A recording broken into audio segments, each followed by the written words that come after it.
I love that music. Good evening, everybody. How you doing? It's the Paddy and Pals podcast with my pals over there in the United Kingdom of England, and that is Mikey. We got Justin, and you got myself, old Paddy.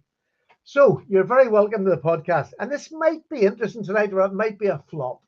I haven't decided what's going to happen Way tonight. to raise expectations. Well, I thought to keep them low, and if they get higher, it's always better. You can't keep it low. This is the greatest podcast the world has ever seen. Yes. Well, there is that. But I love the way we keep on setting low standards and managing to go under them every single time. Sometimes it's better to go under the fence than over it. You reckon? That's always the commando training in your part, Mikey.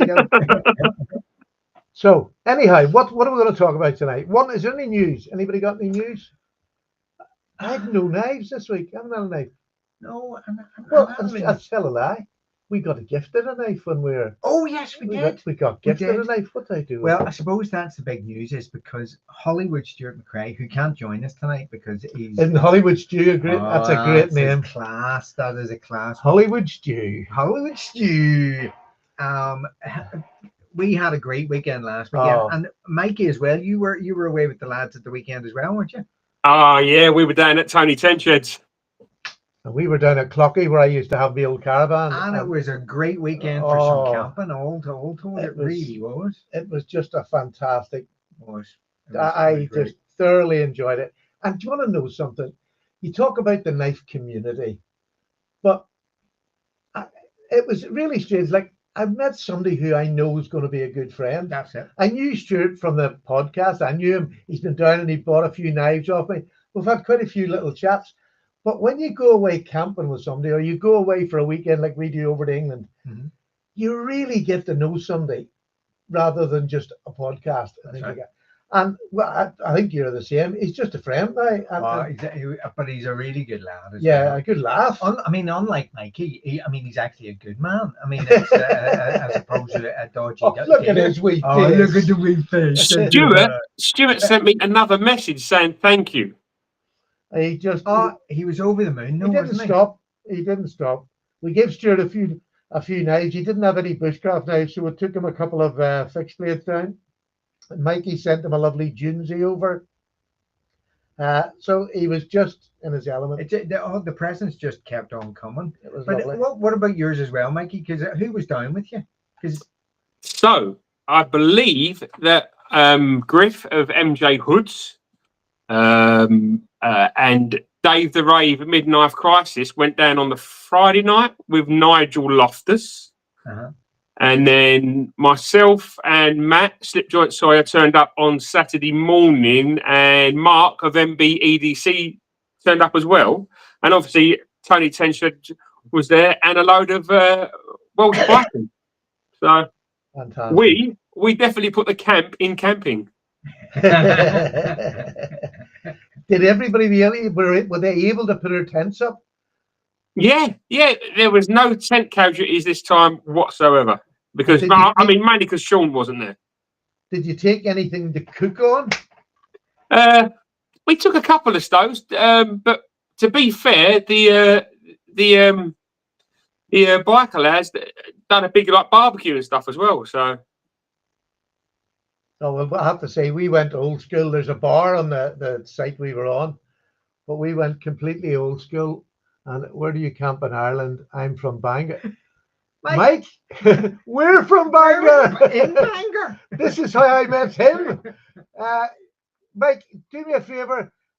Leave us your email. What do you leave it? If you contact me on Instagram and leave me a message, and I'll get back to you, and you can come round for a wee cup of tea, and we'll have a wee chat. That's assuming that he's still here. He says he's from Bangor. Yes. But he might have moved away. Well, we went to Clocky, which is where I used to have a static caravan. Down the peninsula, the Arch Peninsula. And we went down the camping field, and you're about 3 foot away from the edge of the sea. It was hilarious because we'd set up a fire down on the beach, which was there. And in the pitch black, the three of us were sitting around talking, and the tide had been out all day, and then it was pitch black. There was no light at all because it was kind of overcast, and we were just sitting there talking. And all of a sudden, I turned one of my magnificent torches on, and the tide had come in and was literally about 2.5 feet away from us. It was bizarre. It sort of crept up on us because it was so quiet and such a still night. How many torches did you take, Judd? Just out of for one night? 6. Used every single one of them. Once. I had to walk to the loo, but it did look like Blackpool Illuminations. It was. And which torch did the best and is now the favourite? Well, the Arcfield Pro was the one I used most, but I have to say that the oak clip works really well. See the red light on the oak clip for a wee camping night in your tent, just clips up, red light. Fantastic. Absolutely fantastic. All the boys I seen get in mentioned the light. Red light district, yeah. Well, you like to see what you're getting at, for crying out loud. Ask Elan. So yeah, we had just a fantastic time. A real get to know somebody, enjoy our own company. We talked. And finally do some camping, Steve. Yes, and finally do some camping. And there will be much more because I just enjoyed it so much. So it's great crack. Brian, camping's brilliant. Bangor. Mike, if you're from Bangor, Mike, you'll be more than welcome along the next time we go camping. Well, hang on a second. Hang on. Whoa. Or a serial killer yet? Well, that's all right. We can go with that. He's in good company. That's probably right. Yeah. What's the chances of there being 3 sex pests on like one campsite? I think the chances are going through the roof as we're talking. But no, I mean, it'd be lovely to have another person, especially in Bangor, because that's how I met Justin, Brian. Sit on the podcast, and he actually thought I was an expat from living in America. Oh, no, for a long time. Yes, this is very true. But he says that anyway. Elan, stop being rude to our new guest. Yes. Which knife makes your at Mike Oxford? Mike Oxford. Work it through. Elan, it's obviously over his head. No, it isn't. I'm just being little trim me. I wouldn't read things into that. Of course not, Stephen. Far too hard. Oh, the innocent factor. He plays it so well, Mikey. I've got that baby face, Only women can love. Anyway, enough of this nonsense. Yes. Let's get down to business. We've got 30 in the chat. Joe, you're very welcome, 30. I don't know. There's a knife. There's a knife. That's a nice knife, right? Yeah, it's an Ashley. There you go. Shut up, Slippy. That's it. So what we're going to talk about today, we'll either go off with a blast and you'll enjoy it, or we'll probably change the topic. But the topic tonight is which blade shapes, or how does a blade shape affect your decisions in EDC picking? Is there a blade shape that you like to pick for your EDC? Or do you just pick a random one every day? Let us know in the comments what you do, because that could take the topic somewhere else. Absolutely. And if you think this is a vague subject, you're 100% right, because we really like the idea of it, but we've been trying to tease out how we express it and how we say it. So it really is going to be interesting to see where the conversation And it goes. really started off with Mikey last week, a post that he made on Instagram, which was he was carrying not 1, 4, not 2, but off not the 3, same blade shape. Not 3, but 4. How many, Mikey? 4. 4 lamb's foots. 4 lamb's feet. I mean, Mikey does change a lot as EDC, yeah. So I mean, I get that, but it was just that comment just set this thing. Yeah. How do you pick an EDC? When do you pick it? Do you pick it the night before in the morning, or do you pick it on the morning? Do you ever change after you've thought, I'm going to go for this and then go for something else? Just how does your EDC pick work for you, and what do you do? And also our starting point with that is blade shape. Does it affect? Yeah, and this question we're going to start on, the 3 of us will have a go at, is what's your favorite blade shape? But the second part of that question is, which one would be your favorite user of them two? Because it's not always the same. It isn't for me. It's not the same. So I'm going to open it up to Mikey. Give us a fire, Mikey. Give us why and who and what you do. Oh, well, for me, my favourite blade shape would be a clip point. Yeah. Definitely, by far my all-time favourite blade shape. But that's not to say that I dislike any of the other shapes. And it has probably been my most carried blade, but I don't carry one knife. I always carry 2 or 3. But generally, as well as having a clip point blade, I would always have a spear. And I probably would say the best all-round EDC knife is probably a spear for me. Yeah. I love a clip. I can't argue with that. Well, I mean, that's the show done then. Thanks very much for joining us, because I mean, I can't find a lot to disagree there. Right. Well, how do you pick your EDC? Well, my EDC always consists. There's always there will always be one of my little pouches that has a pen, a torch, and a Victorinox. That's the basic one that I carry, and then I would add to it a pocket knife or 2 pocket knives, and that would be a clip point normally, generally a nice Barlow. But for a long time as well, I was carrying a sheep's foot,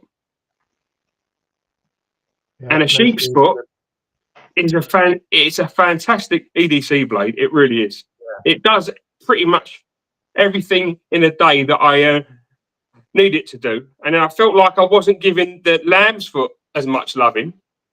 So I've been carrying lamb's foot probably for the past 2 weeks, and it's a fantastic EDC blade. Yeah. But it's like you say, if you've only got one knife, then that's the knife that you're going to be using. Yeah. Yeah. And what is it about the lamb's foot over the last week or so that's been really talking to you? What it does for me is it's quite a good piercer. Mm-hmm. Compared to the sheep's foot, the tip is a good piercer for opening boxes and stuff like that. The flat edge comes in really handy for work, for when I have to scrape stuff from like bars at work and stuff, or I've got to trim something down, flatten evenly, and it's not very aggressive. It's kind of a sweet looking blade, you know. It looks like a working tool rather than a knife blade, doesn't it? That looks a bit more stabby, pokey. Yeah, And I love that blade shape. But these are a bit more sort of just like, oh, he's just got a box opener or you know. Yeah, and I mean, Robin's 100% right. I mean, a lamb's foot isn't great for bear fighting. However, if you've ever had an Arthur Wright, an Arthur Wright lamb's foot does make a fantastic bear trap. Yeah. Simply put it on the ground, half open, in the half lock position, and watch a bear step on it. They won't forget it in a hurry, honestly. So, but let's go back. How do you pick your EDC for the day? Is there a set? Do you get it set out the night before, or do you just pick it randomly in the morning, or how do you do it? To be honest with you, a bit of both. If I feel like there's a knife that I really want to carry that I've not carried for a long time, or I've got a new knife and I want to carry it, that will go on the desk, and I will be carrying that knife. If I've been, I've not really thought about it. As I leave, I go to the drawer, I pull open the drawer with all the 30 or so knives that I carry a lot, and then I'll just pick 2 or 3. I go pocket, But normally, if I've got something new and I want to try it out, then I'll leave it out like the night before. That's brilliant. That's a good start. That's got us started. So can I focus in on the question a wee bit better? I mean, Stephen, what are we talking about? I mean, why would blade shape influence your EDC? Well, first of all, maybe a little bit controversial, but I believe if you're a knife person, no matter what blade you carry with you, you should be able to do everything you need a knife to do with that blade shape. And maybe one of the things that we can go in depth later is it's something to try. If you've got a blade shape like this is a perfect example of a weird blade shape. There you go, the pterodactyl. The Rustlock. The Rustlock. It is a very weird blade shape. And this was kindly given to me by one of my subs. And when I'd always wanted one, but I'd never bought one for the fact that I wasn't quite sure would I use this thin a blade. It's a fantastic blade for EDC. It's absolutely the only thing that's wrong with it. It's a locking knife for here, but I still carried it, and I carried it for about a week just to see what it was like. Takes a screaming edge, lovely thin behind the edge, thin blade. Oh, it absolutely is. But it's not wobbly. You can't sort of bend it. It's still a solid knife. Solid one. And it does again. It's just so damn ugly. It is. but it is just a lovely. It's an unusual knife. It's one-handed open. So what's one your of the first one-handed open. So what's your point in terms of and you would reckon that the challenge then is, can that blade be used for everything? Yeah, and I've got about 15 different blade styles here, and so through the night I'm going to put them up. And if you haven't used them, I mean, here's a typical example, right? Here's a little pruner. This was made by young Beth at Arthur Wright. I'm one of the very few lucky ones who got sort of knives made before her apprenticeship was over. This is a beautiful little knife, but I'd never really used one. The same as a net trick. Up until about a year ago, I'd never used a net trick because it's quite weird shape, that big long bendy handle, and I don't like swaybacks. But there's certain things. This was during when Beth was in her apprenticeship. This was her favorite knife to make, so I obviously wanted her favorite knife that she made. And I used this for about a week, and it seems like it's a pruner, so it's perfectly adapted for that sort of work. Where you're pinching and cutting, but it'll do everything I want in my day, including cardboard, whatever you want to do with it. Now, slicing might not be the best in the world, but you can make it work. You can just go round.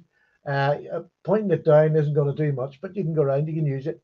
And if there's a blade shape out there that you've got in your collection and you have it because you like the knife or you like the sentiment of the knife, take it out and carry it with you and use it all day for everything and get used to that blade shape, because when the hits the fan, that might be your only knife you've got. And if you haven't found out how it works, how the blade works, how you make the blade work, because the blades are usually made for a certain thing. Okay. But knowing other blade shapes, just even do it for 1 week, because you'll know then during your day or a couple of days that you carry it, you'll find out ways to adapt this to do anything. And I really enjoyed doing that. So is there a knife? Is there a blade shape that you would use or choose specifically to do a specific task? Yeah, I mean, I'm very much like Mikey. My favorite blade shape. And Mikey, this is a question for you too. Is there a specific blade shape that you would use for a specific or choose for a specific task? Well, a specific task. I'm not talking about general use. I'm talking a specific task. Well, this one is my favorite working knife. Is a spear. I love a fat spear. I love a thin spear. I love them for different reasons, but I love a spear. The spear point for me is a slicing tool. When I want to do slicing, or I'm going to have more slicing during my day, which I do probably more than anything else, slicing cardboard, slicing open packaging, slicing open, and I don't believe that. There's a spear there. There's a point on it. It's not a pokey stabby point, but I've never found a bit of cardboard that I can't get it through. Yep. Do you know what I mean? So I don't need this elongated point that seems to be, this has never failed to open a package or anything. So for me, it still works as a pokey stabby, but its main role for me is slicing, like food, your sandwiches, peeling an apple, slicing a bit of an orange. This knife is just a bit of everything. But slicing would be what I would use that for. Cool. Mikey, what about you? Big old spear there on that. Yeah. Torinox. I would, for EDC, for like day-to-day stuff, I'm not talking camping or bushcraft and that. I'm just talking EDC knives. I think I can do pretty much most of my tasks with any blade shape. Yeah. This is an Ettrick. Yeah. And that's a Warncliffe, right? little Warncliffe blade. I can do most things in a day, if not all of the things with that. I know a spear point works for pretty much everything, as does a clip. But I've not got a single blade shape where I think I won't use that for that because it can't do it. Because I can open a box, they all do it. You know, if you can use a knife, you can pierce with even like a sheep's foot, you know, or a ram's foot. So does that answer the question then? I mean, if every blade will serve its purpose, does the blade shape actually actively affect the choice of knife for the day? The blade shape, yes, so far as if I've not carried one for a while and I really fancy carrying, say that I really want to carry like a clip point, then I will, but not for the jobs, no, because I've carried the straight blades like the lamb's foot and the sheep's foot and the Warncliffe, and I've got stuff like where is it? This is an older Sodbuster, which is a drop point. Again, they can do everything that I need them to do. Pretty much everything that I need them to do. So, does the blade shape affect my choice for like the carry? No, not really. And that's a great blade shape to bring out the drop point. It's very rarely used on anything but a Sodbuster type pattern. How often would you see a drop point blade? Well, I mean, you see a drop. The Sodbuster drop point is very specific with that amount of belly and everything, but you still see drop points. You do in locking knives, but not so much in traditional knives. In traditional knives, no, you're right. Yeah, I mean, locking knives, and it's because the Soddy has become the traditional slip joint. It's sort of cornered the market on the drop point. You're quite right. Because my favorite locking knife, is my Chris Reeve drop point. Yeah. Which I just think is an absolutely fabulous blade that will do anything and everything to a high standard, which is not the same. Some knives won't do it to maybe a high standard, but they'll still do it. And I just think there's a wee test I'm going to give you all at the end of it. And if you haven't tried it, please try it with a knife that you maybe don't use, that you've got in your collection. Maybe you've had it for years and you've not really used it. I'm going to give you a little task, is to carry it for a week. But I'm going to give you little jobs that you could use it for during that week. Because with these little jobs, you'll find out exactly what you can do with a blade. So if it was the day that you carried it and everything went wrong, you would know, all right, this will do this knife. But it may not do this job. It might not do everything brilliantly, but you can get through a whole day quite happily with it. Somebody just mentioned the UK PK. I carried a UK PK every day for a long time, and that's a fantastic blade. It's really slicey. It can pierce. It's a fantastic blade shape. Yeah, I mean, I personally like and you do as well, the drop point. Yeah. UK PK. I think that blade, the belly on this excites me. It has a gorgeous belly, great tip, and ergonomics that are second to none out there. Second to none at way more than its price. And it's such a great slicer. So my favorite blade shape I'll have to go back to is the same as Mikey. I do love the clip point. And the clip point is another knife that I find will do anything I want. I've just brought a British one, a UK one. That's the Taylor's Eyewitness. They're high-end knives. Absolutely, this will do anything, as well as like a what do you call it? A spear point. It'll do everything as well as a spear point. The only thing that holds a spear point is the looks of it. The looks when you bring it out in public is not threatening. Less aggressive, much less aggressive. That is a little bit more aggressive looking, you know, to non-knife people. Yeah. So that's the only thing that separates them. Yeah. My favorite knife, my favorite user, and that's as simple as it gets. What about, because I know you've got one, Stephen, haven't you? What about a spade type blade? Probably it'll run up to them too. As a user, I just find it fantastic. The only thing with you don't have a big, this is a huge, big fat spear, which I absolutely adore. Another Ashley. It's on a trapper handle. It is just so comfortable. Ashley's trapper handles are notoriously amazing in the hand. They're just the perfect size for anybody. Yeah. From a small hand to a large hand, they fit beautifully. But this doesn't have a very good point. Again, I've never found a bit of cardboard that I can stab with it and open a box or do anything. But the belly on this this makes it, and I know this guy, you're going to laugh. This would be my scone butter. Yep. It's perfect. It's got a nice sort of width of blade, hasn't it? Yeah. That depth to it. Yeah. Peanut butter and jam. That's my knife for it. And I love my peanut butter and jam. I absolutely adore this knife. Probably, if you can have a look at the blade, one of my most used knives. And I just love it. And even for a steak, it's lovely. It's great for scooping your peas up because you've got that depth of blade. Yeah, but that one in particular has got a nice lot of belly on it. I find the small spade blades on Stockman's make a good box opener, and that's pretty much all I am using for. Those great big long spade blades on a trapper. There's a lot of blade there to use, but I find myself not really using that blade very much. I actually done that. It was a few years ago. I done a cut test on cardboard with it was a Rough Rider trapper with a long, skinny blade. My God, did I get a shock. Cuts. Oh my giddy. Even when it was blunt, it cut it. I just kept going. It was fantastic.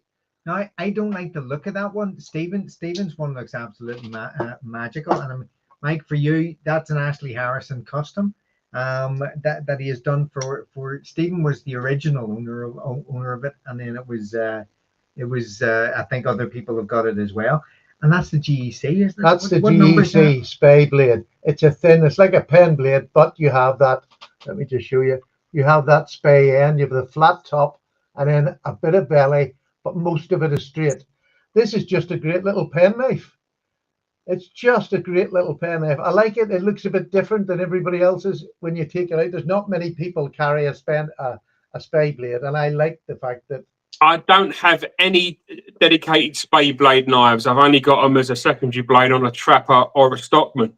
And again, with all of my trappers and the stockmans, they've got a clip point, so I tend to use like the clip point. Yeah, I have no problem. And that's probably the one that I'll go for if I've got it in hand. Yeah. But I just like the spade blade because there's very little it doesn't. The only thing it doesn't really have is that aggressive point. One that I did carry for a long time was the Junzi, and that doesn't have much flat at all. It's pretty much curving, like starts almost straight up to the tip. Yeah. As an EDC, this is great. As something in the woods or a camp knife, because it hasn't got much flat on the bottom, it's not as good. But but for like a day-to-day knife, this blade works really well. Sometimes when you get the big belly, the continuous belly, if you're cutting through cardboard or something, the knife will slip out very quickly because it wants to slice. It wants to pull out. It wants to go out, doesn't it, to the tip? Yeah. But I mean, that's the exciting thing. When you know how to react to that, because I find something like that Junzi, I try to keep my hand as stiff as possible and push through a cut rather than slice, because once you slice, it comes out quickly. But if you've never tried it, it's quite awkward at first. If you have to use it in emergency. I didn't find this a particularly great cardboard cutter, mainly because it starts off quite thin and then it goes quite wide. Yeah. So it jams in the cardboard and you don't have that straight edge. But it was a good, just for like a box opener and stuff. It was great for that, but not so much a cardboard cutter, where something like the lamb's foot does really well. Yeah. But the other thing about that Junzi, as a slicer of food, a sandwich or anything like that there, which I know that I'm talking about things like that, but that's what I use the blooming things for. Rather than go into the drawer and get a knife, I get my EDC out and just cut it up or butter with it. We look for reasons, don't we? We look for reasons. I like to use them. But Mark was actually asking a decent question. Spade blade as a choice for a first knife for a kid. Absolutely, why not? Why? Absolutely. Get them, just get them using a like a spear point, really.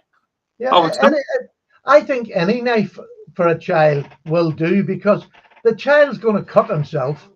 And it's just, there's not many children who get their first knife and don't cut themselves on the first day or two. I think the point though is the lack of stabbiness in the spear. Yeah, it is. It's sort of, and there is a sort of precedent in terms of my first Victorinox with the blunted, over-rounded. That's a great blade to give the over-rounded, and it's the same thing for the Duke of Edinburgh. Every time, as a lad, every time one of my mates wanted to look at one of my knives, it was never the fact that they stabbed themselves with a tip. They always thought they could run their finger down the blade. Yeah, that's very true. They would always cut themselves that way, not that way. It was always that. And I'm like, I was like, I told you it was sharp. I didn't think it was that sharp. Yeah, it's not something you can say about these knives. This is for sure. Well, no, that was good, because I think it's helped us explore some of the aspect of blade shape particularly, and I think I can't go any further without but complimenting Stephen's spay with this. Now this is a spear point, and again it's got a variation on Ashley's Trapper pattern. This is his take on a Dino pattern, but instead of that sort of native blade shape, he just went for the most ridiculously fat spear that you can get. Mikey has one of these as well. This is in red micarta. That's the Dino pattern down below that it was sort of modeled on. So it's got that same kind of stock handle, and it's just. It's got the same kind of edge shape, hasn't it, with that little bit of belly as well? Yeah. There's less belly in this. This is like a continuous. It's funny because this is like a continuous belly, but very shallow.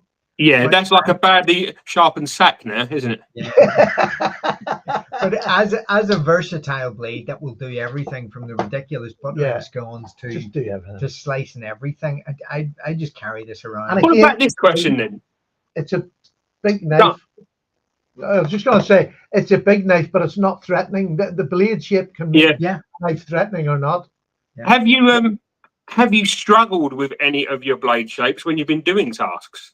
I said that the Junzi wasn't great as a cardboard cutter because it was a continuous curve, but have you come across any sort of like shortcomings? Yep, this knife, the easy opener, the one hand opener. Yep. I love the idea of it. I love the history of it, but as an EDC, no, it's not for me. It's not really a point, because you then hit the fat part of the knife, if you want to do delicate stuff. It's the history that made me want one of these. I've had a few of them in my time, usually let them go. This one is just particularly beautiful. I've only got one. I've got a Rough Rider Reserve, and I wanted it purely for the fact that you can open it on your pocket. Yeah. But you're right. As an everyday knife, it's not one of the best. I like it for just doing that on the edge of a desk. You can just open it up on the edge of a desk, one-handed, not a problem. Close it one-handed. It doesn't have enough belly to do like the belly stuff. It's got a belly, but it's not much. Not a huge belly. Because it runs out fast, and you get all crap stuck down the front of it as well. And they tend to be quite a thick stock on those. I don't know why. They always tend to be quite a thick stock. Mine's not a thick stock, but this is an older knife. It's not that thick. It's not thick at all. But it's just one of those blade shapes that, would I carry this as an EDC? Well, yeah, I would, but I don't, because it's one that I find limited. I tend to carry it as a backup. Yeah, but when I have a wee show-off knife, that's what that would be, to be honest. But to answer your question in a way, Mikey, in terms of have I had any problems with a knife? No, mainly because the challenges that my knife use present are never really going to push the extremes of what a knife can do. However, what I can say is that it has changed the knife shapes that I collect and buy. Because when I started out, Tim Titus was saying, as I was saying earlier on, that his favorite blade shape is the Warncliffe. And when I started out with down the traditional route, because it was coming off sacks, and I just thought the Warncliffe was the sexiest knife on earth. I just thought it was absolutely gorgeous. And even with that little bit of sway back, I honestly don't think I have a Warncliffe left in my collection. Right. And I think I've only got one lamb's foot, and I've only got the tackler, which is a variation on the farmer, on the sheep's foot. And I used to love the farmers. I've got a couple of ram's foots, but straight edge blades, they don't do it for me the way they used to. And I think it's got to do with what Elan has called, it's mentioned earlier on about the versatility of bellied blades, spear points particularly, which are my favorite. So while it's not about whether or not the knife will do the job, I don't really collect them anymore, simply because I don't feel comfortable carrying it, because I don't actually believe it'll do every single job that we're talking about. Of course it will, but it's in my head now. It will. It's just purely one of those little prejudices now. I've had my lamb's foot at like work, and I'm thinking to myself, it's in your head. I think, well, I've got to do that, but I've only got the lamb's foot. But if you just do it, they work really well. They work so well. The lamb's foot over the sheep's foot. No. Warncliffe. Warncliffe. Yeah, I prefer the lamb's foot over the Warncliffe. I do. The Warncliffe looks great, but I would say it's probably my least favourite. I've got a really nice case that's got a case copperhead that's got quite a long Warncliffe on it, and it looks amazing, but I don't ever pick it to use. I don't know why. This is the only Warncliffe that I actually use. Is my little case. Yeah, the small one. Yeah, because it doesn't matter so much about the sway back, because I never like the feel of a sway back. Yeah, I have got some, but and isn't the tackler just slightly swayed? Very slightly. Yeah. But this is one of the best knives case make, because they usually come really fantastic. It's about the same size blade as the Ettrick. No, but the blade. What have I got on this Ettrick? It's he was doing so well, Mikey. 2¼ inch blade on that. Yeah, that's about the same as that. But this is just an easy pocketable, only a fifth pocket if you want. But it's such a lovely wee knife to use. I think stop it. It's bad enough that you've signed in as somebody called that at Mike Oxford, but stop it. I think these make good little fruit knives. Yeah, peeling an apple is fantastic with them.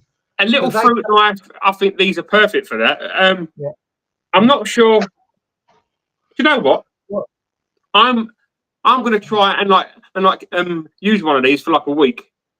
I did not so long, only a couple of months ago. I used mine because it was my first Ettrick, and honestly, I was amazed at how much I could do with that little knife. You'd enjoy that. I'm going to try it as an experiment. What's wrong, pal? Tell Uncle Stephen. I've just had an epiphany, Stephen. You've had an epiphany? Yes. Right. It's a moment of spiritual awareness. Is it painful?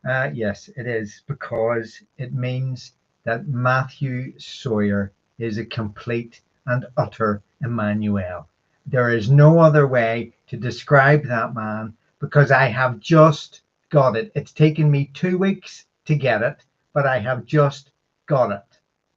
Mikey, if you knew anything about this, I will have you, mate. I will take you out at the knees. I will take you out at the knees if you were part of this conspiracy. Tell us what conspiracy. Last week, we will start our story last week, when in the chat, a certain Mr. Shun appeared.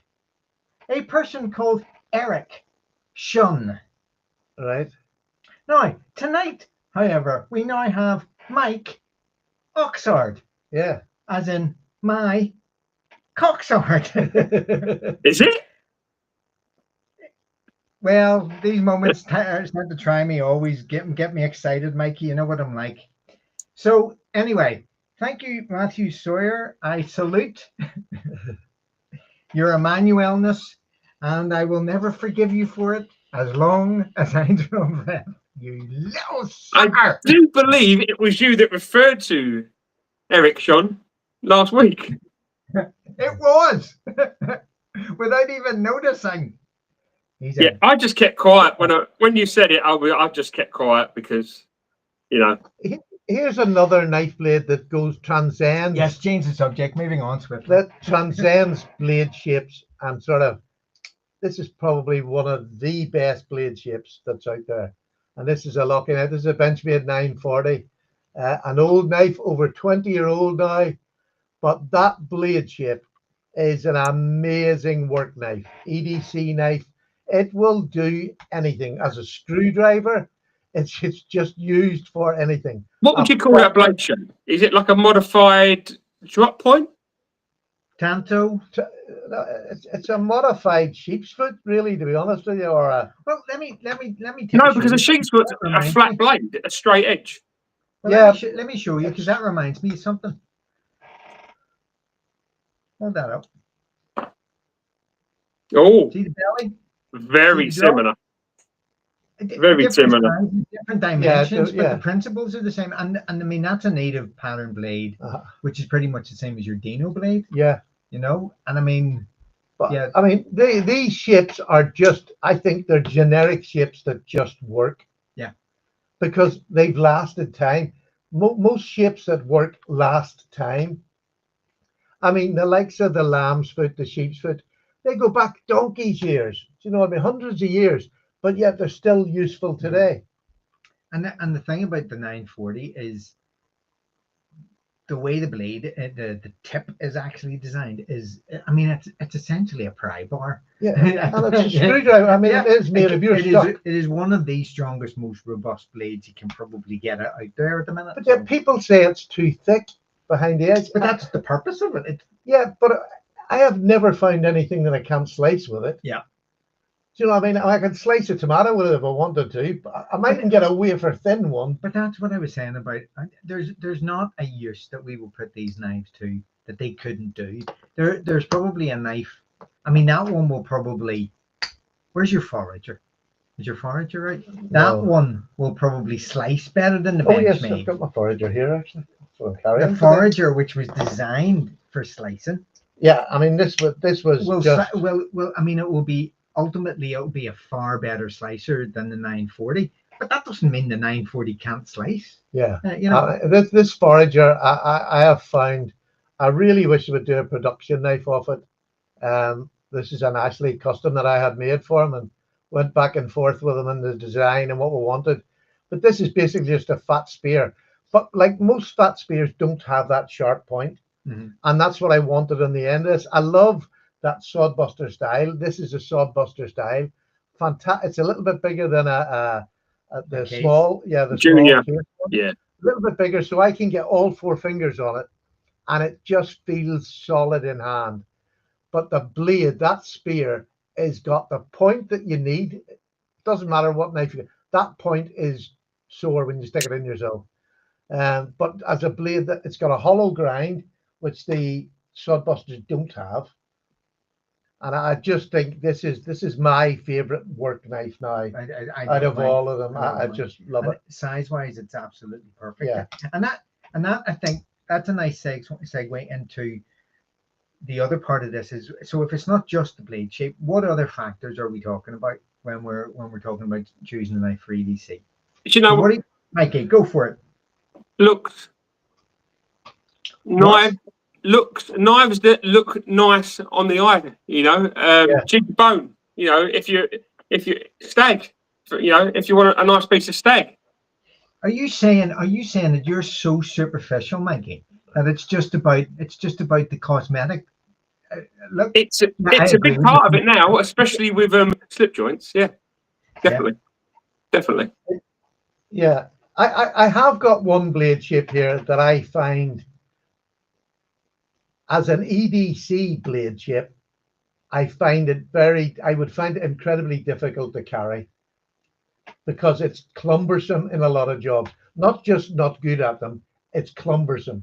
And that is the chopper. Ah, No, You know, that blade shape, which like a goes from, cleavery type blade. yeah, that cleaver, you know. But I mean, this is a contradiction in everything. Well, most of my life is a Are you contradiction. thinking like stovepipe now, Judd? he had to bring it out. You started talking about pretty knives, and he had to go ugly. Yeah, Where is it? yeah.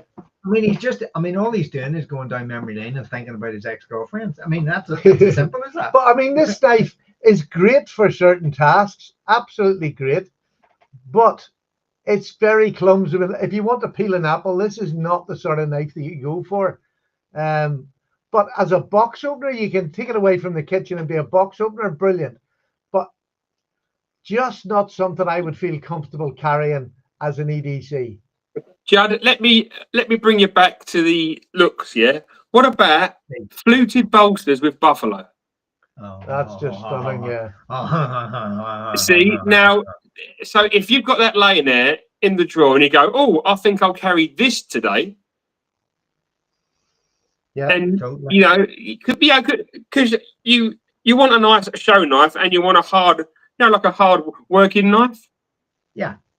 So you've got that, which is still a lovely looking knife for your, or even a clip point, you know, for your work. You know, for your work. That's just in EQ wood. Yeah. That's the basic one. And then you want something nice that's got triple fluted bolster, buffalo. Something a wee bit special. Exactly. Some of the nicest buffalo iron I've seen. Yeah.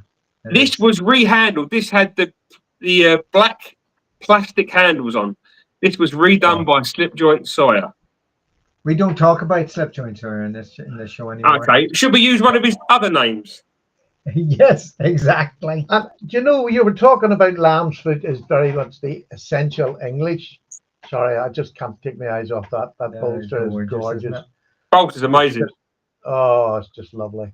But I sorry, Stephen, just before you get on to that, and I think you're right, Mikey. I mean, when I was showing this one a little bit earlier, I just think that's a fantastic looking knife, and it's the finishing touches on it that, you know, would really make you pick it up and go for it, definitely. And any one of these, I mean, this is another perfect example of it. Stephen showed this one earlier, but see this knife here, just for pure looks and the pleasure of carrying it. That's gonna jump into your pocket without any hesitation whatsoever. Well, we got these made for us by actually because they're flat bolsters and not curved. But we got this made, and both me and Mikey went, it's all right, you know, I'm just not sure. I have not stopped using it since we bought it. At least once a week, that'll be in my pocket. At least once a week, because it's such a lovely knife. Yeah. Oh, yeah. I love the idea of the flat bolster, but I wanted a clip. But when I got the spear, it's amazing. It's such a good. It's just an all-round fantastic blade shape. It really is a fat spear over even a normal spear. Yeah, definitely. It's just everything. But the nice thing, when we all got the knife each, within about 5 minutes, we said, we've got to have a clip in this. And we went and ordered a clip the next day. Zen's right, you see. Every bit is nice. An absolute beater and then something really nice, you know, just so you can get it out and go, look at that, it's lovely. Yeah. I like that. Yeah, you were showing the lamps with the Arthur Wright that are budget sort of, you know, just a budget brand, but fantastic looking. Here, this is an American company that gets a knife made in China, and they came out this year with this beautiful lamb's foot. Elk River. Roadcraft. And what a knife. Is the easy opening notch here. It is stunning. And it's not British made, it's Chinese made, but made by an American or designed by an American. And it's stunning. What's the key point about that blade? It's got the easy open. It doesn't need a nail nick, does it? Yeah, it doesn't need nail nick, but look at the swedge at the end of it. It's fantastic. And that reminds me of Ashley's knives because but this swedge is just outstanding. But the whole thing about this knife is just elegance. And this is a 60 pound knife or 65 or something. And it's in D2. It's got micarta, Jean micarta, which is some of the best Jean micarta. This is just beautiful.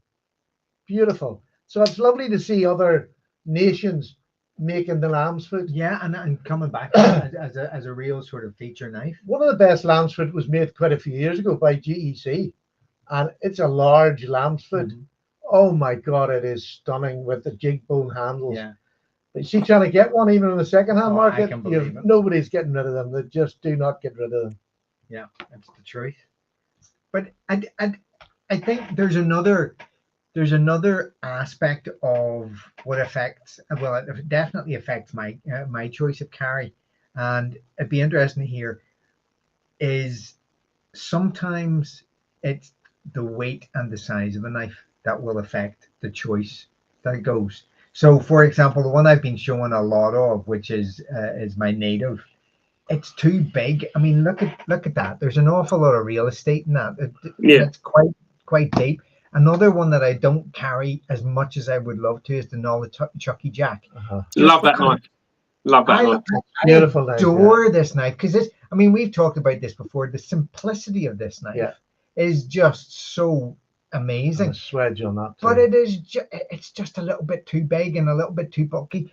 And so when you get something like this one, half of the beauty of the flat bolsters is that it slims the knife down in your pocket or in your slip so much that it becomes really, really easy to carry. Absolutely. And that sort of carries on to a number of other things. So an awful lot of the knives that I choose or buy or collect or whatever tend to be on the slimmer and lighter side. So you've got something like that, which is it's a lion steel. Beautiful. And it is a gorgeous little knife, but it is so slim because it's titanium. It is so light. It is absolutely a fantastic little blade, and it just disappears into your pocket or into your wallet carry or whatever else. And I love things like that. I'm going to hit you up on something you said there. What about blade size? For an EDC now, we're talking just an EDC. What's your favorite blade size? Both here in the UK, what's your favorite? But if you're in the US, let us know what your favorite size, within half an inch, either way, that you would choose for an EDC knife on a regular basis. What's your favorite size? Mikey, what's yours? About 2.75, anywhere from 2.5 to 3 inch is my that 2.75 inch blade. So you're well under the UK legal limit.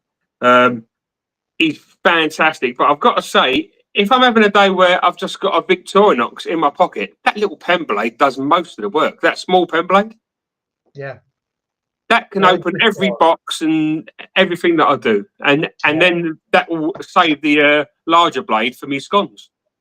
I'd like to bring it down just a wee bit. Now, I like to have a cutting edge of at least 2.5 inches for my EDC. Yeah, that would be mine, a 2.5 inch blade, and I feel comfortable that I can do any job. If I've got an EDC that's that size, I can do anything. If I can adapt it to do anything. If I'm breaking down some heavyweight cardboard, I want that 2.5 to 3 inch cutting edge just to really get through something. When you're on a really long stroke and you're really trying, I'm quite happy, in the house. I'm quite happy come in and get a fixed blade and take it down with me to the bin room and do cutting up with it. A nice thin fixed blade is just perfect for slicing cardboard. You're not worried. You have no worries with it whatsoever. I'm just thinking about it, like work and stuff, because I could be in a customers and I'm breaking up some big old boxes and stuff. And I think that's where a fat spear comes into its own, because I think it makes it better as a box cutter because you've got that more stability in it than a thin spear. That deep spear, as long as it's not fat. Because you've got that depth, it doesn't tend to wander, does it? Because it stays in the cut. Yeah. Yeah. And I mean, then you can go to the other end of the spectrum, and you've got your fifth pocket knives, and there's a lovely example. Beautiful. A 25, and it'll disappear into your little fifth pocket, and it's a workhorse. And it is. And what is it? About 2.5, or is it? That would be less than 2.5. That's less than 2.5. There, it's like when I've got the little dragonfly spider cone. 2 inches. 2 inches cutting. 2 inches. But I have used that as a main EDC. That very knife as an EDC.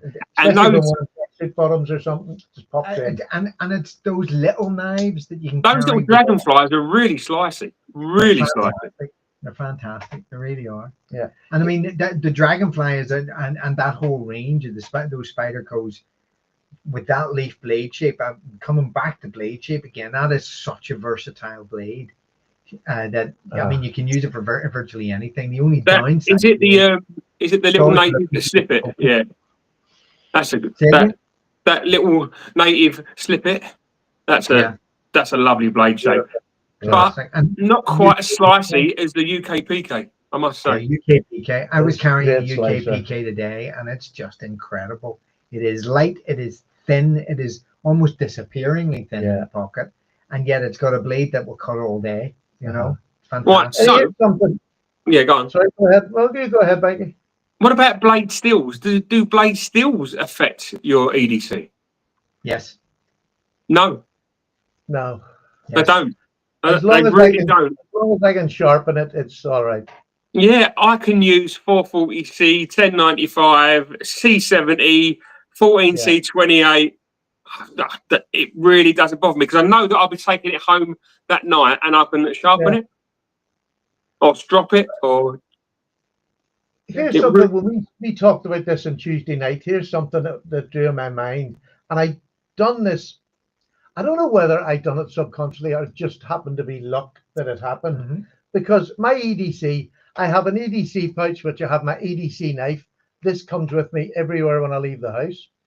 It is now it used to have the Bexar bear in it, but I got Ashley to make me a long pen blade.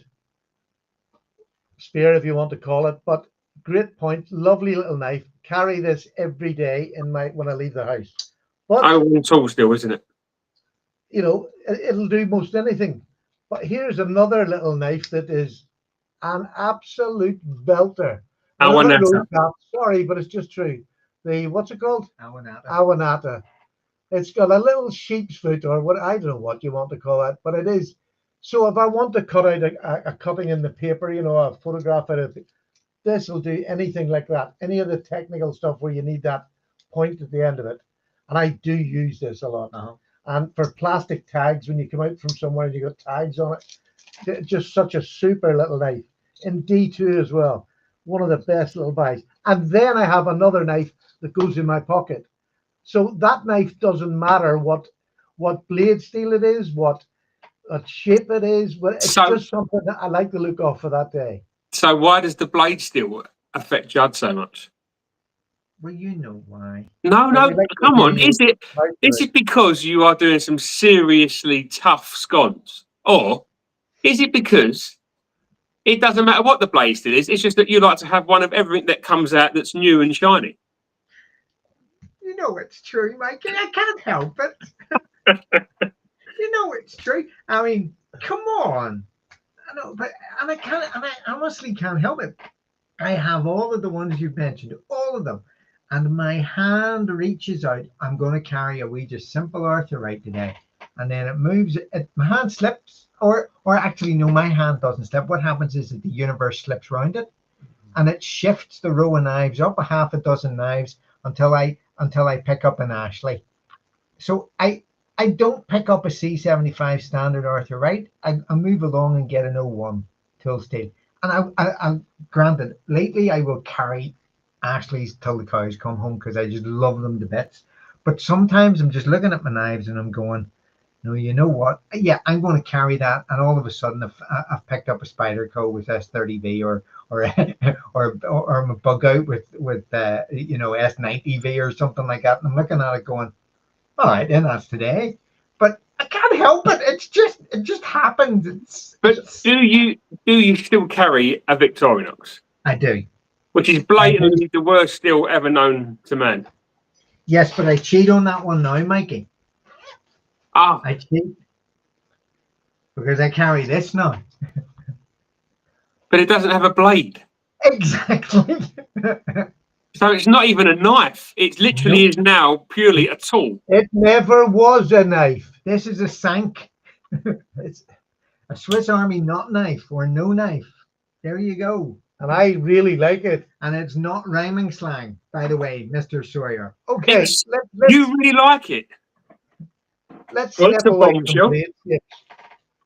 And blade shapes, but how the blade? We stepped away from blade shapes like half an hour Yeah. Go, sorry. What about blade grinds? And not so much the edge, but the blade grinds on a knife. I mean, Does that's a that- ridiculous knife. That's got 157 grinds on each side. Just flipping, it looks like a diamond, and it just glints everywhere you turn it. This is the new Dragon from Who Knives slip joint. It's flipping amazing. I love it. It's got M390 steel on it. It's got the most beautiful bellied pointed drop. Well, it's not even a drop point, maybe just slight. It's nearly a flat back. But it is just gorgeous. Hollow grind here, flat grind at the top. You got one earlier on this year, which really turned me on to this type of a shape. You got the when you were out in America, the Chavez and slip joint. Oh, that blade shape, and that's what sort of drove me to this. And I just, for $1.50, I just think this is fabulous. Titanium M390, but the grinds are just fantastic. And honestly, that's appealing to me now more. I will be looking for another knife with the multiple grinds, because I just think it's gorgeous. I think my favourite grind by far is a hollow grind. I like those multi-grind knives, and I've probably got two or three of them. But I would say it's a hollow, closely followed by a flat. Yeah, flat grind. Yeah, I think for an EDC, a flat grind is probably more beneficial. I think for me and my. I think they're both wonderful grinds. They really are. Yeah. Both capable. Well, a flat grind is so ubiquitous. I mean, almost every knife has got a flat grind. So all the other ones are really just exceptions to that general rule. So and your hollow grinds are the ones where you really need that little bit of extra thinness behind the edge. It's that, and that's something special. The saber grinds, I don't think I have any slip points in a saber grind. I mean, the 940 is probably as close to a saber as we've seen tonight. But do we have any convex slip joints? There are a couple out there. I don't think I've got one. I've got the what's that Victorinox floral? That's that's only sharpened on one side, isn't it? Yeah. A chisel grind, yeah. That's a chisel grind. That's quite a capable blade, I've got to say. Well, funny you should say that, because you hadn't seen this. Just to match my shirt, this is is it Mora? No, this is a Hulkenfors, and this is their chisel knife. You know, it comes with a sheath and all. This is fabulous because it's cut on both sides, so it's a perfectly usable knife for doing your feather sticking. But this in the house, this is my do-it-all, jam it in places. I've chipped the blade for scraping, for doing whatever. This is absolutely fabulous. And again, it is both sides, absolutely Scandi grind, fantastic. Super. That's pretty much a chisel in a sheath, isn't it? It's it really is. You're not gonna break that in a hurry, are you? No, it's a good solid knife, but you can do your feather sticking as well. It's lovely in hand, lovely like a Mora, lovely big fat handle on it. And it was about £17. Yeah. Do you know what I mean? I don't even know whether it was that dear, but super knife. Tim was actually asking earlier, if we ever EDC to fixed blade, and I would round the house sometimes. Yeah. And I mean that's where the convex might come into it, because I've got the wee Bark River. It's just tiny wee neck knife come pocket knife, and the convex grind on that is just fantastic. For such it's literally. Sorry, Slippy's going to make all kinds of music with that one. So it's a tiny little blade, but it is so capable and so strong, and so the convex on that is fantastic. But the other side of things in terms of a fixed blade is what you were saying is a Scandi grind, because if you're doing odd jobs around the house, and you've got a Scandi grind for cutting wood or whatever else, or if you've got a folder with a Scandi grind. Yeah, I mean they're pretty unusual. This is a folder with a Scandi grind. Pretty unusual, and then both of you have them. Well, Yours isn't a his, folder. no, his is a fixed blade, isn't it? Yeah. This is the same gentleman that makes them, but this is a friction folder, which is a Scandi grind. And don't let people tell you that Scandi grind can't slice a tomato. This would take the skin off your custard. It's flipping gorgeous. They're not the best for food prep, but they will do it. Exactly. What we were saying earlier. Yeah, but but I would much rather like a flat do it, like a flat grind. Yeah, I mean that's it. But it's my saying is that if you were just stuck in any sort of drastic situation where you only have that one knife, if you're not sure how you would use it, that knife could become a problem. And that's why I think anybody who has got a pattern in their collection that they've never really used because they're not sure what it's going to be like at doing this or doing that, is take that knife out, carry it for a couple of days, 2-3 days, and work out how to use that knife in every situation in your daily life. And it really will make you so much more comfortable being able to carry anything. I think you should try to carry and use. That's the key word. Use all of your different blade shapes. You will find, that you do prefer some for like certain jobs and different ones for other jobs. But you do need to get some use out of them. Yeah, it's very, because we had made a wee list of things you could do with a knife that you've never used. And here's a little list of things that me and Justin were doing this earlier on. Things that you could do to test any knife to make sure that you know what that knife can do well, you can score them if you want, but just a way to use knives that you haven't used before. So here's things that we recommend to try. Open boxes. That's no problem. Cut cardboard. We all do that normally. Peel an apple. Now, there's a lot of knives you might struggle with that. Typical question. Make feather sticks. There you go. Cut out like a picture in a newspaper. Try all the different blades. Do you see just how you don't need a Wharncliffe? There's lots of ways to do it with other knives, and just knowing that fact makes things easier. Slice a tomato with all the different grinds. Real test of sharpness. And the be all and end all that you have to try is slicing a butter a scone. That is the real hard task to do. So you might have to open the packet of scones, cut the scone in half. You're adding work. Spread various different things on your scone. Well, you might need a different knife to open the packet of scones. I mean, come on. There's your packet opening knife, and then there's your buttering knife. All right. So as an average, not if you're in the house, if you're going out for the day, how many knives are you carrying? 2, 3. And is that a minimum? That's a minimum, isn't it? That would be my sort of maximum. Very rarely. Maybe if I'm going to go out and go to walk down the woods, I'll put my neck knife on out of a wee small Scandi neck knife that I carry with me. As a minimum, it would be 1. So if I'll either have one in my pocket or one in my wallet. So if you're going to take out one knife, what knife are you taking? What knife do you feel will do all the jobs that you want it to do? So what knife are you taking? Or are you taking the knife that fits the most comfortably in the back of your wallet? No. That's the tactile, yeah? In Magna Cut. Yeah. I thought you were going to pick that, even over a sack. I thought that would be the one. But you see, that's the thing. This is where it sits. So there's a sack. Sorry, there's a sank in there, but it doesn't. There's a bladeless sack. Yeah, I am saying if you're taking one pocket knife, you're taking a single bladed clip point.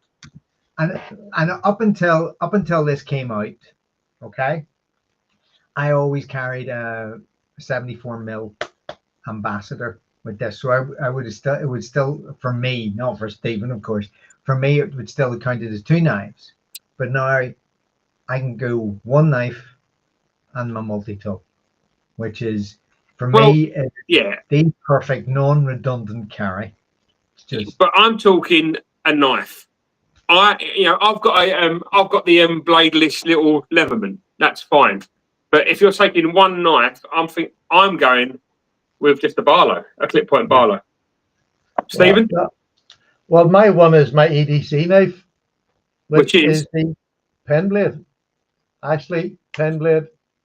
Oh, the new little, the new little pen knife. But previously to that, would it have been the tactile? It was the Bear, yeah. But here's it. Sorry, go ahead, because I think you're going to say the same thing as me. The thing is that when I got Ashley to make me this Barlow to replace the Bear, because, and I'll tell you, it's a really strange reason why. Because I wanted to use the Bear more.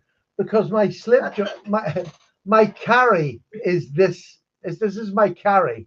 I very rarely use my carry knife. It's usually I make the knife that's in my pocket do all the jobs I wanted to do. And that is the bizarre thing. I'm exactly the same. This is my backup. So that if you're carrying one knife, you're both carrying your backup.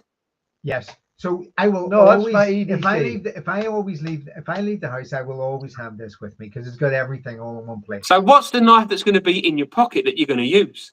This is going to be it. A Barlow, spear point Barlow. A spear point Barlow. Of late, this. Of that, right? Okay. So we've not got anywhere, have we? Really? You basically want to carry two knives, don't you? And not use the one that you would carry if you was only carrying one knife. So you're going to use the one that you would carry with that knife as the backup. Right. I always have two and one in my pocket. I have these two. This is on my key ring. And when I go out 9 times out of 10, well, 99.9 times out of 1, I'm going out to my car, and this will come with me on my car keys. I also have a little pair of, this is the skeletal. No, it's not. It's the PS style, which I just think is fantastic. But there's no knife on it. There's no knife on it. But it's got a lovely pair of pliers, which I just think every man needs a little pair of pliers. The amount of times I use the wee pliers, and that is just for so many jobs. What about you, Mikey? If I was carrying one, as I said, it would be probably a Sheffield Barlow. If I was carrying two, it would probably be a Victorinox Alox 93mm of a very normally like the Pioneer X or the Soldier. But it hasn't got a knife on it. It has. No, it's not. Oh, yes, it has. I'm not calling them knives. If it can cut, right, if I can remove your pinky finger with it when we go camping, it's a knife. Okay, we'll try that when you get here. Oh, that's a challenge. and then if I was going to go for a third knife, as you've said, so it'll be a Victorinox, it'll be a Barlow, and I think it'll be a lamb's foot. Now, I really like having a spear, a clip, and a lamb's foot. Perfect. Yeah, there you go. Perfect. And it's not that one's better than the other one. I just like to carry 3 different blade types because I'm weird.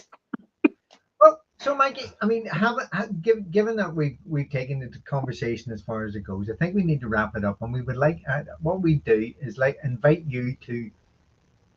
What are your concluding remarks? What have we resolved here, if anything? What is the conclusion for tonight's show? Well, I think the lesson. Are you Mikey? No. So go ahead. Go on, Stephen. Mikey, I asked you, but we'll ask Stephen. Let's ask Stephen tonight. Because I forgot he actually started it and it was his subject. So yeah, I should have gone to him. I beg your pardon, Stephen. I'm getting sacked, folks. I really am. Go ahead, Mikey. What was the question? I've forgotten. Yeah, I can't think of it. What? Where's the light gone? He's cast me into shadow. I think it seems like because we all have, let's say, reasonably large collections, and we all like to carry lots of different knives, but we all seem to have one knife that we always carry, don't we? We all seem to have one that always gets a bit of carry time, and then the other 1 or 2 knives could be any 2 knives that we've got. Yeah. I think we are maybe a wee bit different than a lot. I think I've tried every combination of knife, every knife, and over a long period now, I can use any flipping knife. It doesn't matter what the steel is, doesn't matter what it's made of, doesn't really matter what size it is, because you can make anything work. You can make, yeah, and having that feeling that you've got a knife in your pocket. It doesn't really matter what knife it is. The fact that you've got a knife is the bare minimum of what you need when you leave the house. Yeah, it's man stuff. A man should have a knife in his pocket. And I think on that, most of us, except for the ladies in the audience, could probably agree. Yeah, sorry, ladies, that was very rude of me, actually. So thank you very much for joining us, folks. It's been a joy. It's been a topic that I didn't think we were going to waffle for an hour and a quarter on. And more to the point, as Byron always with Yes, his thing, he noticed well ahead of us that an hour and a quarter in, nothing. We've learned nothing. And that's why Byron keeps coming back, because nothing's ever sorted. You know, but he lives in hope. You got to give him credit. Give them hope. One of these days, this show will be meaningful. Yeah. There's always a lot of meaning when we have our Tuesday night meetings about the show that we're going to do, but we don't often talk about the show very long, and then we end up with what we've got tonight. Which is full of good intentions, Mikey, but very little. That was sense. our weekend camping. I don't know how many knives I took. I know you took a stack. Yeah. We were going to do all this bushcraft, and we're going to carve spoons. We were so disappointed. So what did you do? We talked. Absolute crap. We just sat right. The woman in the morning, like we went to bed about 12:30, and we got up about 7 and sat around the table having a coffee. And the girls in the next tent, and she came past, said, "Have you been bloody there all night?" Because we just talked the whole day. Oh, we haven't moved. No, it was such a lovely experience. It was just great. Oh. So there you go. So you took a load of knives and left them in the car. And Brian, contact us so we can have another one from Bangor. No, that was a joke. That was a joke? Yes. Who was that? That was my cockside. Mike? I'll explain later. And on that bombshell, folks, good night. I'm finding this hard to swallow.